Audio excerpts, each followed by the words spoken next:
Hello and welcome to our session on Cloud XR and XR Streaming 101. This is an introductory level talk where our focus will be to provide you with a high-level understanding of how XR streaming works, what the challenges are, and where we believe the field is heading in the future. Let's start with some quick introductions. I'm Dave Weinstein. I'm the Director of Virtual and Augmented Reality here at NVIDIA, and I'm thrilled to be joined by Layla Ma. Layla is the founder and CEO of Insightful VR. Layla and I are going to tag team this presentation. Broadly speaking, streaming can be divided into two categories, passive and active. With passive streaming, like YouTube and Netflix, the viewer doesn't affect what's coming next in the video. This has the advantage that those applications can build a buffer of upcoming frames, which is super useful because network bandwidth and latency can change pretty quickly. So having a local buffer allows us to maintain a smooth video experience. Now, by contrast with active streaming, like GeForce Now streaming Cyberpunk 2077, the next frame is generated on the fly on the server because it's going to depend on what the user does in the game. So there's no buffering.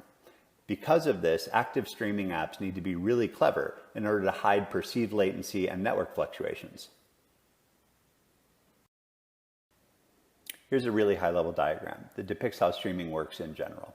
On the left side, there's a server where the content lives. And on the right side, there's a client that's local to the user. And in between, there's some sort of network. In recent years, streaming has exploded. Thanks to the web and high-speed networks, more and more content delivery networks are housed with cloud service providers. We all use this system to stream videos, and many of you use it to stream games and remote desktops. Over the next 40 minutes, Layla and I are going to show you how this same client-server architecture can also stream XR. Here's our agenda for the rest of this session. We'll start with some motivation for why streaming is important for XR.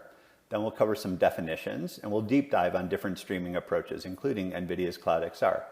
And finally, we'll talk about where this is heading in the future, especially in terms of the role AI will play. Let's start by looking at some great examples of VR being used to improve and accelerate real-world workflows. On the left, we have Bell Helicopters. By using VR to design and test their latest helicopter model, they reduced their timeline from 6 years to 6 months, saving millions and millions of dollars. In the middle, we have a company called The Artery, who collaboratively shot a commercial for Mercedes-Benz using VR.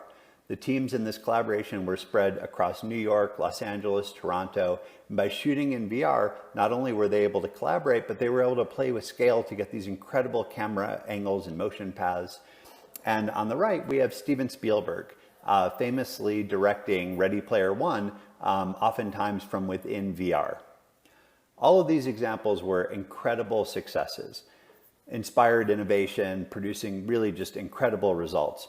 But they have another thing in common. All of these cases would have been less awkward if these experts weren't constrained by the VR tethers that they had attached to their headsets. The thing is, those tethers are there for a reason. In each case, the tether is connecting the headset to a high-performance GPU, which is delivering the incredibly immersive graphics content that those experts require. Switching to an all-in-one device, like these mobile headsets, tablets, or phones, would be great in terms of mobility.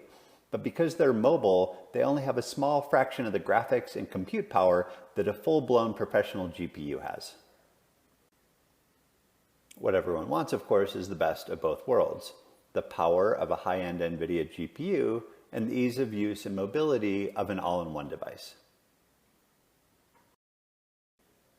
In other words, people want an interactive streaming XR experience, just like GeForce Now and remote desktops, but now for XR. They want to be able to do the heavy lifting for compute and rendering on the server and stream those results over the network to a mobile client device.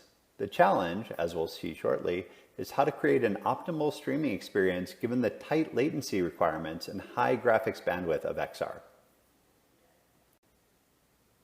Okay, before we dive deeper into streaming, let's spend a minute on some definitions. The terms virtual reality, augmented reality, mixed reality, they've all popped into our lexicon, but a lot of people are still confused about exactly what each one means.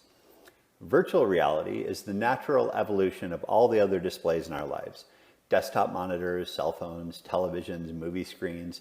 In a VR headset, the display is now closer to our eyeballs than ever before, but otherwise it's essentially the same. The VR world completely surrounds you and it cuts you off from the real world. Augmented reality is in some ways more subtle.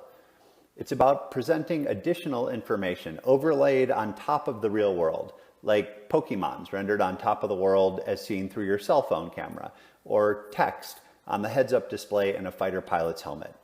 This is what Google Glass was doing. Here the data is supplemental, and it's typically very clear which things you're seeing are real and which things are augmented overlays. Mixed reality is where things get tricky. Mixed reality blurs the seams between what's real and what's virtual. It's about taking synthetic content and perfectly rendering it over the real world so it's indistinguishable, or taking real content and placing it seamlessly into a synthetic scene. This is what Hollywood has been doing with special effects for years, but now the integration is happening in real time. Virtual reality, augmented reality, mixed reality, these are each special cases of the more general term extended reality, or XR. All three of these paradigms can leverage streaming to deliver the highest quality renderings and information to the user in real time. Now that we have the XR definitions down and we understand why we want to stream, let's take a look at the traditional graphics rendering pipeline. This is important because in the next part of this presentation, we're going to talk about different approaches for streaming XR. And the primary difference among many of those is which pieces of this pipeline are run on the server and which pieces are run on the client. The graphics pipeline starts with a scene, which is essentially just a bunch of geometry, materials, and lighting. The geometry is discretized into triangles, and the triangles' vertices are transformed into screen coordinates in the vertex processor. The triangle is then rasterized into fragments. You can think of fragments as potential pixels. I say potential because they might get thrown out if, for example, they're behind part of another triangle. Those fragments are shaded and merged into an output buffer, which then gets displayed. Now let's look at how VR affects that pipeline. First of all, the virtual camera is now attached to your head. That makes things tricky because as soon as your head moves, we have to generate an updated frame. And we have a very short time window to do that, roughly 20 milliseconds. As you can imagine, that's tough to do if the frames are being rendered on a remote server. One of the rendering optimizations that we like to use in VR is a technique called foveated rendering. The idea is that we can focus our rendering horsepower on those parts of the screen that will have the most impact on perceived quality. For areas in our periphery, they just need to be good enough since our peripheral vision has low acuity. But for the portion of the screen that's in the foveal region, right where we're looking, let's focus our resources to make sure that those portions look great. The challenge is that where we're looking changes super fast as our eyes dart around the screen. So again, if there's a network between the server, where the frames are being rendered, and the client, where our gaze is being tracked, then it may be difficult to leverage foveated rendering. Lastly, the VR pipeline relies on technology like context priority to deliver the best frame possible at the last possible instant, where last possible instant is based on knowing exactly when the screen on the 90 frames per second headset is going to be refreshed. But again, with the network between the client and the server, such fine-tuning is a tall order. Okay, now I'm going to pass it over to Layla, who will tell you about how these streaming challenges are addressed in real-world solutions. So I wanted to start off by talking about what latency is. And basically, latency is just the delay between a cause and its observed effect. For example, if you click the mouse on your computer, it'll be the delay between when you click it and when you see something happen. What is motion to photon latency? So motion to photon latency is the time it takes to detect that motion has occurred and deliver this to the app, plus the time that it takes to render new images in response to that motion, and this includes the combined CPU and GPU time of the app, the API, the OS, and the whole stack. And then on top of that, the time it takes to fully output those new images to the display, and that includes like buffering and sending scan lines over the wire. That includes converting those input scan lines into driving proper voltages to rows of actual pixels on the display, And if it's an LCD, that would even include like illuminating the backlight. Finally, we get photons out the other side, and the combined time from motion detection to those photons coming out is motion to photon latency. So why does motion to photon latency actually matter? And in a word, comfort. Motion to photon latency, jitter, and judder, which we'll cover, can all make users sick, and they can be cause of simulator sickness. So here we're seeing some motion, we're seeing an on-time display, and that's a fairly short motion to photon latency, and this is what we want to see. And then what we want to see is repeating that again and again with no difference between the time it takes to detect motion and to have an on-time display. If we can maintain low motion to photon latency and low jitter and avoid judder, which would be drop frames, then we can maximize comfort. So again, the issues that we want to avoid are high motion to photon latency, inconsistent motion to photon latency, which we call jitter, or dropped or duplicated frames, which we call judder.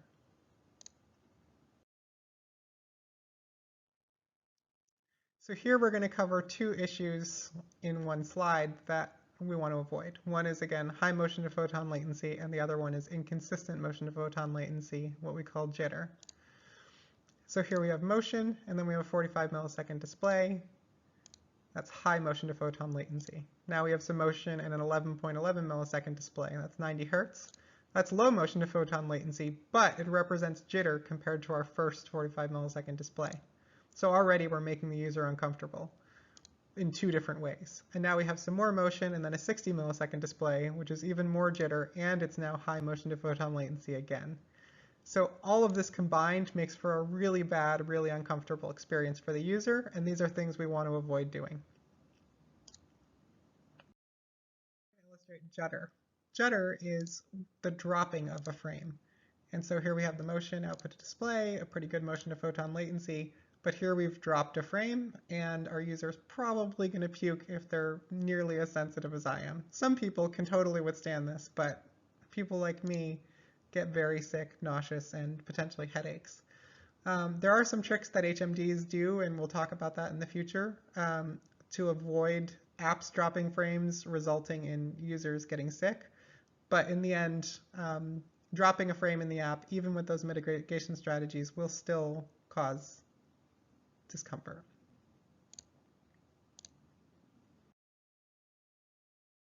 So what is round trip time latency, and why does it matter? And we also call this RTT. So round trip time is the amount of time it takes to send a request from a client to a server, and then the amount of time it takes for the server to process that request, and then the time it takes for a reply to be sent back from the server to the client. All of that combined is the round trip time. Two of those legs are obviously generally over the network, and at fastest they might be somewhere in the realm of 2/3 the speed of light. They're probably slower than that. If they're going over microwave, they could even be almost the speed of light. And then the processing time is whatever time the server is going to take to actually do its work. We're going to really briefly run through the streaming use case for an XR client and a GPU server. So we have RTT time still as the time it takes to send a request from the client to the server, and that's going to now include head movement or other motion. And then the time it takes the server to perform rendering on that request, processing has now turned to rendering, and that may include running like vertex shaders and pixel shaders, or even bouncing rays around with RT cores, and it will probably include compression before things are sent back, and then the time it takes for a reply to be sent back from that server to the client. So it's still the same three steps, but the processing step really expands to like 20 hardware steps, more than that even, because there's the app step, the CPU, the GPU, etc., and compression. So just know that this rendering/processing portion of RTT for the streaming case with an XR client and a GPU server can be quite complex. And in total, that's our round trip time. So how does client-server rendering affect perceived latency? Well, we know that motion to photon latency is calculated as the time to detect that motion has occurred and deliver that to the app. And then, of course, as we've seen before, it's going to add the time to actually do client rendering on the XR device, plus the time it takes to fully output new images to the display. And again, that's, can be quite long because you have to actually buffer those images on the GPU side, send them across the wire, and then drive the display and potentially illuminate it. And then finally you get your photons, right? But now if we add client and server rendering to the equation, we now have added the RTT, the round trip time, from the client sending that head motion detection or the motion detection to the server doing its rendering and compression, and then streaming that data back to the client. So our total motion to photon latency is quite a bit longer here than what it would have been with just local client rendering, as we can see. So if we know that we add the server RTT time to our rendering loop, and we know that that adds additional latency, how can we possibly do XR streaming with low enough motion to photon latency to still be comfortable, given what we know about jitter and judder and latency and all these things, and how they affect user comfort? So the answer for typical streaming is the HMD compositor late warp. And essentially this saves the day in most cases. So we do our normal, motion detection and rendering, and that includes, in this case, XR streaming, right? The RTT of sending stuff all the way over the network and getting compressed data back from the server. And now what we actually do is, on the client, we do motion detection again, basically right before the frame is presented. So this is used for an HMD compositor late warp, which takes the images that the server rendered and streamed back to us and then weak decompressed. And basically what you would typically have is that the server will over-render a little bit around the edges, so that if your head moves, the warp can rotate that image ever so slightly, enough that it's an old image and it's being rotated, a little bit past where it was rendered from, but the distortion from that hopefully is less impactful than the latency and jitter and potentially judder would have been of directly displaying whatever had come across the wire. So, and then we display that. So instead of our motion to photon latency being all the way from our original first motion detection plus RTT of, going to the server and back, server rendering and back, and then, rendering and displaying that, our HMD late warp motion to photon latency is much shorter. It takes that second motion snapshot and then it does the warp of the original image based on that and then displays it. So your most recent motion is more taken into account in the pixels that you're seeing, even though the full frame is not re-rendered and there will be, of course, artifacts. So of course this is distortion. It's ideally, we wouldn't have this, but it's quite a benefit in terms of actually making video streaming a approach that can work over long latencies, even potentially the internet. So we've learned that using the HMD late warp is one way to mitigate the higher round-trip latency of XR streaming compared to local XR rendering. Another possible way to mitigate latency and also jitter, so RTT jitter, is by using decoupled streaming. So again, in coupled streaming, the server is going to render the frames based on motion, and then the client will end up displaying those frames, maybe with some late warp. In decoupled streaming, the server is actually not rendering the frames that the client will see. The server is rendering some other data that is helpful to the client in rendering those final frames. So it could be global illumination, or it could be other types of rendering equation, lighting data, etc. So in this case, we see motion detection, and then we send that over to the server. The server's doing some rendering. We'll call it global illumination here. Maybe it's path tracing with, RTX GPUs bouncing light around, and it's sending those global illumination results back. And here we're having 100 millisecond server rendering RTT with plus or minus 25 milliseconds of jitter. So that would be, again, pretty bad for direct reprojection. And now on the client, what we're actually doing is really quickly having this tight 8 millisecond motion to photon loop where we do our normal motion, we do our motion detection, we render the scene, we display, and then we do it all again. And the difference here is that our render scene, of course, is using the global illumination from the server.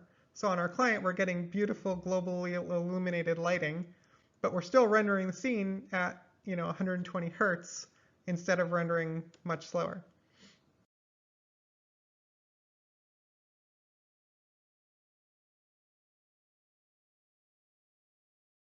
So we're going to take a quick tour of client-server rendering approaches. We're going to start with old school state streaming, which is like Quake-style client-server. And this is really barely streaming. Basically, the game is running fully on the client, and the server is just running, physics and game logic.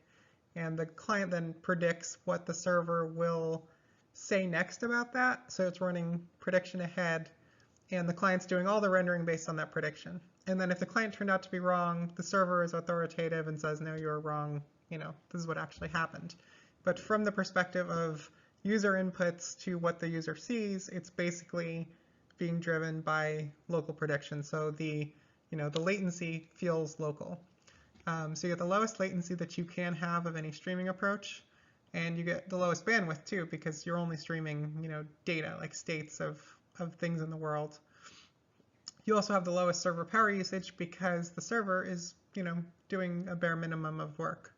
And you have the highest client power usage because the client is basically just running the entire game plus prediction. And you have the most degrees of freedom because, again, because you're running the game locally, you have full 6 degrees of freedom. Then we get to decoupled streaming. And this is kind of like we're calling it partial streaming. Insightful VR, our FTL engine implements this, but there are others as well. And again, it's server authoritative and the client runs prediction, but a big difference here is that the client is rendering the final frames locally, but it's using lighting and or other data streamed from the server, and it might have even mixed dynamic update rates on that. So there's kind of this decoupling between part of the lighting, part of the important parts of rendering, for example, are done remotely, and part of it is done locally. Whereas in state streaming, again, all of the rendering was local. And so you maintain the same lowest latency that state streaming has because you're running the rendering, the final frames locally, but you get the benefit of the server, increasing the quality of your rendering output. And now you have anywhere between low and high bandwidth depending on how much work the server does, how good the compression that it uses is. The server power usage tends to be pretty high because the server is doing, generally a lot of rendering. And you have low to medium client power use because you're offloading a bunch of work to the server. How much client power use really depends on things like quality and the trade-offs that you make there, the knobs that you turn. And again, you maintain full 6 degrees of freedom because you're still running the local rendering loop for the final frames. And then a third category, kind of at the other extreme from state streaming, is video streaming, and call this like full streaming. And NVIDIA Cloud XR, YouTube VR, and many other platforms do this. And in this case, the server's still authoritative, but it's extremely authoritative. The client's really just a dumb terminal that's decompressing and maybe reprojecting the frames that are coming from the server. So you get the highest latency because you've added that whole server round trip time into your rendering equation. But you get, pretty good bandwidth because compression on video streams is really good in hardware. And you get the lowest client power usage generally because the client is just using hardware decompressor and then display with, again, maybe a warp. And you have the least degrees of freedom. Generally it's basically 0 degrees of freedom. The warp might give you a little bit of, fudge factor there. And if you do something like 360, then you can get, potentially 3'd off. But you won't get full 6'd off generally with this approach.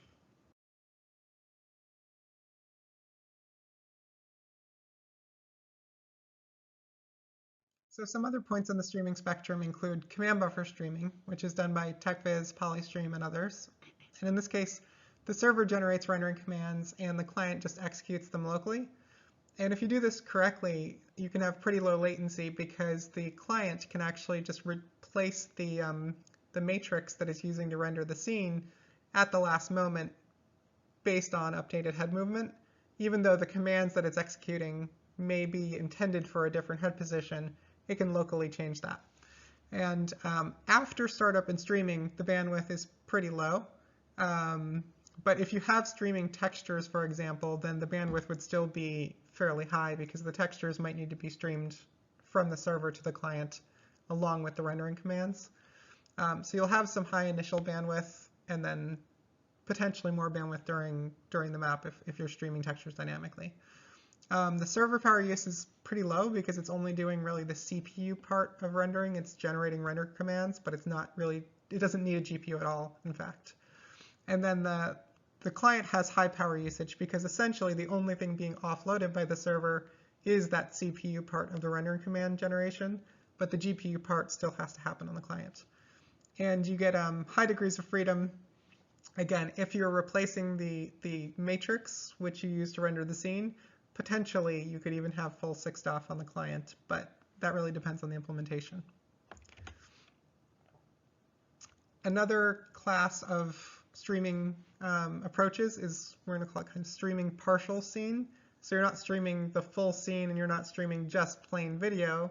One example might be to stream like stereo cube maps. And in that case, you know, you've got like, for each eye, you would have cubes of the world. And if you move your head, you could kind of reproject from those cube maps to have some, you know, some version of depth or some perception of being able to move through the world, even though those are fairly static. And you could potentially add depth maps to that. And there are a bunch of other versions of this. You could have potentially layers of cube maps, layers of different things. And so in this case, you get fairly low latency from the perceived standpoint because you can reuse these cube maps or layers or whatever it is that the representation is for more than one frame. And you can kind of interpolate across them as you update them. So let's say you're only getting these at 30 hertz. You could still actually run a 90 hertz update and you'd get kind of 3 degrees and a little bit, almost 6 degrees of freedom movement within that small window of space and time. The bandwidth is, you know, can be pretty low to medium. So depending on what rate you update those maps at, that's going to really impact your bandwidth and also what size, what quality. And then you have pretty high server power use because you're rendering, you know, whatever this representation is on the server. Your client power use is pretty low because, again, you're kind of doing what video streaming does, just a little bit more complicated with a little more data. And again, your degrees of freedom are fairly high. It can be anywhere from 3DoF to very limited 6DoF, which is good. Again, we'll talk a little more about decoupled streaming because there's a lot more points on the spectrum for decoupled between all these other things than, you know, maybe the ones we've delved into so far. So examples of decoupled streaming, you can do like lighting locally but remote GI, as we've discussed. But you could also just do rendering locally, the final projection of geometry and such to the screen, but do really all of your lighting remotely, even local lighting, and then just interpolate that, which may not be as correct, but could still look really good. So examples of the first class would be like streaming light probes, streaming spherical harmonics or spherical Gaussians, streaming photon maps. And then for the second case, you could stream light maps, you could stream shaded mesh colors, you could stream shaded texels or voxels or signed distance fields. I mean, the kind of like spectrum of things you can do within decoupled streaming is actually pretty unlimited and open to imagination. And so again, just for a reminder, decoupled streaming generally, you know, you can get the lowest latency from a motion to photon standpoint because you are rendering final frames locally. And you can get low to high bandwidth based on the knobs. So, you know, depending what you're streaming and how often you're streaming it, how much quality you want, how you're compressing it, etc. Server power use generally will be high because again, you're generally doing a lot of rendering on the server. But the benefit is that in certain cases, you might be able to amortize rendering across multiple users on the server side. So you can actually potentially save some power on the server if you have a multi-user environment where users can share some of this data that you're generating. And you can have low to high client power use. Again, it could be anything from the client is almost just, you know, shading, like using the shading from the server onto geometry on the client, or even like doing almost nothing and just projecting voxels. Or it could be that you're doing all sorts of local lighting and maybe even local bounce lighting, and you're just using some data from the server to help you. And again, you get full 6 degrees of freedom here.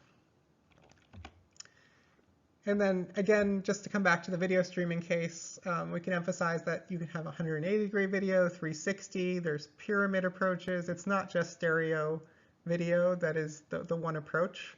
You can potentially have depth maps. So there's a lot of sort of points on this part of the spectrum as well.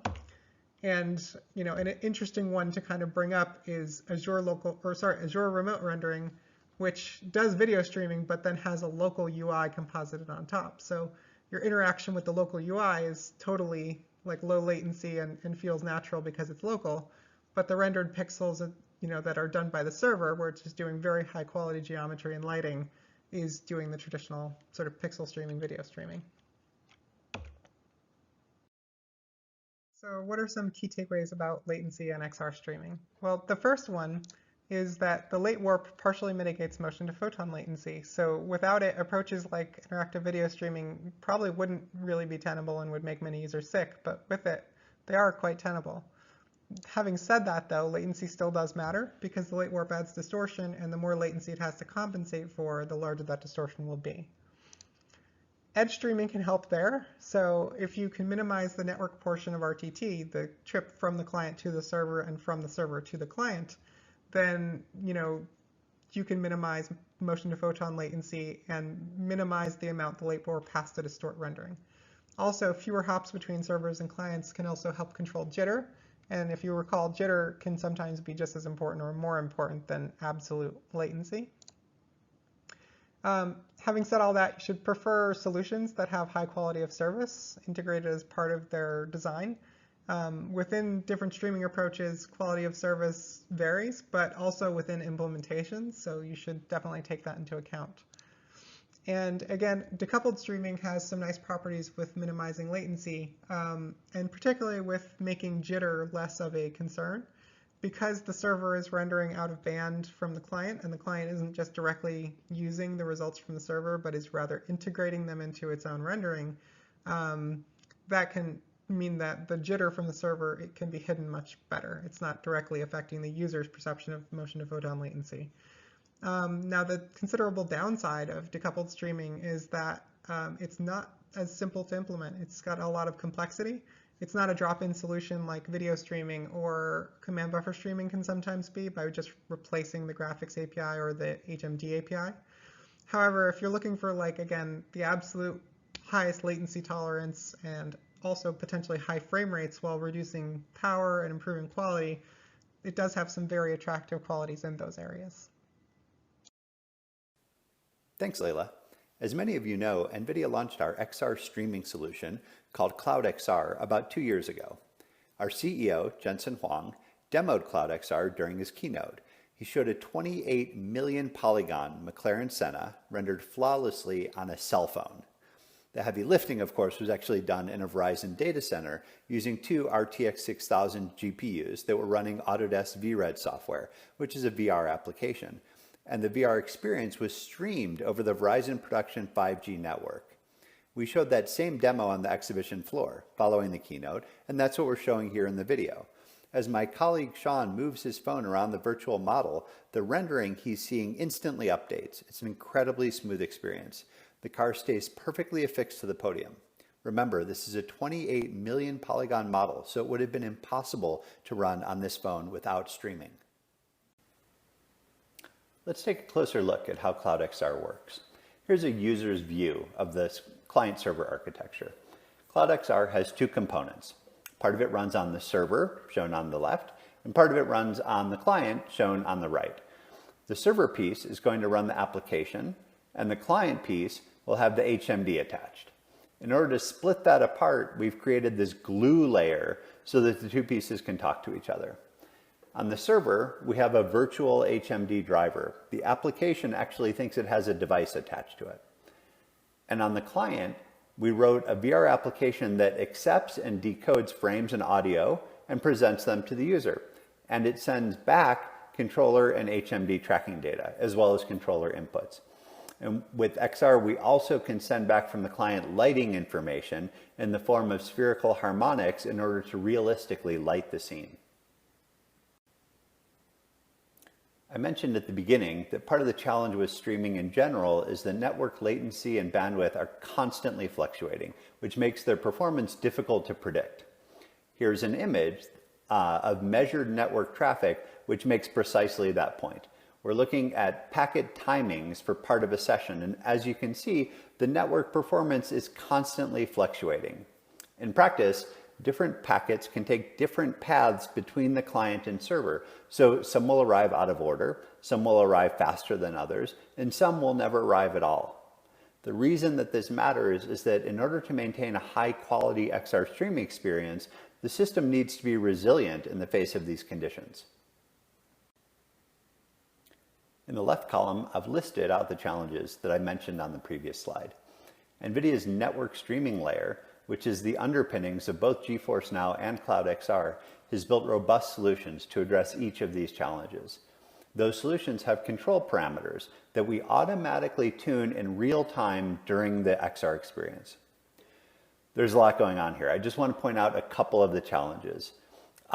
First, we're constantly monitoring the bandwidth over the network, and as it fluctuates, we adjust our video compression rate in order to accommodate. Here's another. If we miss some packets, we use forward error correction in order to fill in the blanks. Cloud XR provides all of these components, and it orchestrates them in order to provide a global optimization that creates a smooth solution to the user, even under very challenging network conditions. One of the unique aspects of Cloud XR that I showed off with the McLaren video a few minutes ago is that we can stream VR experiences to both VR and AR client devices. This is important because we want as much flexibility as possible to stream XR from any server to any device. This is a major benefit of Cloud XR. Unlike some of the device-specific streamers that only work with one type of headset, Cloud XR can stream to a wide array of different XR devices. This greatly streamlines the deployment for enterprises. Another aspect that's unique to Cloud XR is on the server side. All streamers, including Cloud XR, can stream well from a local PC to a local client device. But Cloud XR can also stream from remote servers, whether those servers are across campus on a remote workstation, across town in a data center, or across the country in the cloud. While streaming from the cloud is the most challenging configuration, we believe it also has the greatest potential. Cloud streaming makes it possible for anyone to access as much power as they need from anywhere at any time. With cloud streaming, everyone can tap into the most immersive, highest quality XR content. It also opens up the greatest opportunities for collaboration. Now everyone who's part of a multifaceted design project can jump in and collaborate together no matter where they're located or what compute resources they have with them. As I just mentioned, Cloud XR is now available via the marketplaces on AWS, Azure, and Google Cloud, and it's available as early access on Tencent and Alibaba. Having Cloud XR available from these great CSP partners means our ISV partners and customers can access, configure, and deploy XR streaming services from the cloud. The other two ways to access Cloud XR are shown on the left and right side of this slide. Partners and customers can access the latest version of Cloud XR through the NVIDIA Developer Zone. That's also the best place to go for the latest information on Cloud XR, including documentation and forums. The third way that people can get access to Cloud XR is through our ISV partners. Many of those partners are integrating Cloud XR into their software packages, and when they ship those products, they leverage Cloud XR as the underlying streamer. A great example of that is VMware's XR Hub, which was just announced at VMworld. Similarly, all of the Omniverse XR streaming that you've been seeing in demos and videos is built on top of Cloud XR, and when you download and install Omniverse, you're also getting Cloud XR. The last thing that Layla and I wanted to touch on in this session is where this technology is heading in the future. Some sci-fi movies are doing a pretty good job in pointing the way. The future of XR will be streaming based, but the other major pillar will be the role of artificial intelligence. AI will play a crucial role on two fronts. First, it will provide a smarter interface for how we interact with our data. Intelligent assistants like Jarvis will provide a much more natural interface, and the content itself will be infused with AI, autonomous agents everywhere. And the second major place where AI will play a role will be in the actual streaming. The first example of that is NVIDIA's technology called deep learning supersampling, or DLSS. With DLSS, we can generate lower resolution versions of an image and then use deep learning to supersample the image up to full HMD resolution. And as HMDs continue to increase in resolution, this technology will just continue to be more and more beneficial. Rather than taking, for example, 20 milliseconds to render a full resolution image for an HMD, with DLSS, we can render at a lower resolution version in 9 milliseconds and then upsample. And the resulting quality is just outstanding. This schematic shows how the training step of DLSS works.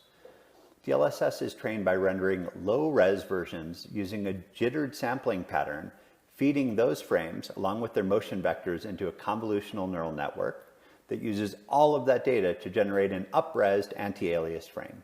It then compares that frame to an even higher resolution ground truth version and feeds back the differences into the network to further improve its accuracy. It's an expensive, time-consuming process, but the result is an incredible neural network that NVIDIA has made available for free as part of the DLSS SDK.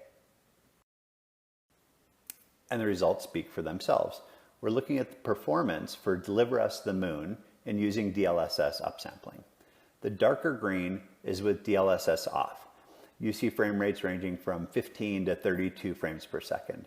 And then with DLSS on, the frame rates jump to 40 to 72 frames per second. The frame rates more than double and the quality is fantastic. Now I'm going to turn over the presentation back to Layla and she'll share a few more thoughts on the future of streaming XR. I'm going to try to really quickly run through some example use cases of AI for XR streaming. And the first one that's kind of obvious is DLSS-like, kind of in-spirit autoencoders to optimize the codecs for the types of content being streamed. So in theory, you could achieve higher quality at lower bit rates than, say, something like a generic H.265 or a block compressed image format. Another useful case would be self-learning oracles. As we mentioned before, there are some potential knobs for bandwidth, power, latency, and fidelity in a lot of these approaches, particularly in decoupled streaming, but not just there. And having AI oracles that can kind of look at content and then figure out how to turn those knobs optimally with less artist, designer, or user manual intervention could be really useful. And then the last type would be neural rendering, which is a pretty big field that's kind of coming into its own right now as a potential mechanism for locally integrating rendering or sparse and decoupled inputs with higher quality. So potentially your streaming inputs, whether those are decoupled or even coupled, could be inputs to a neural rendering approach that can then give you full 6 degrees of freedom, potentially even from a 2D video stream input. And long term, that's really interesting. So we talked a lot about how XR streaming is done today, but I wanted to talk a bit about the future and what that might look like. And one of the things I see in the future is extreme decoupling. So decoupled temporal and spatial update rates and quality knobs applied to really each engine system. We've talked a lot about graphics here, but taking this to the next level and applying it to physics, gameplay, shading, global illumination, audio, etc.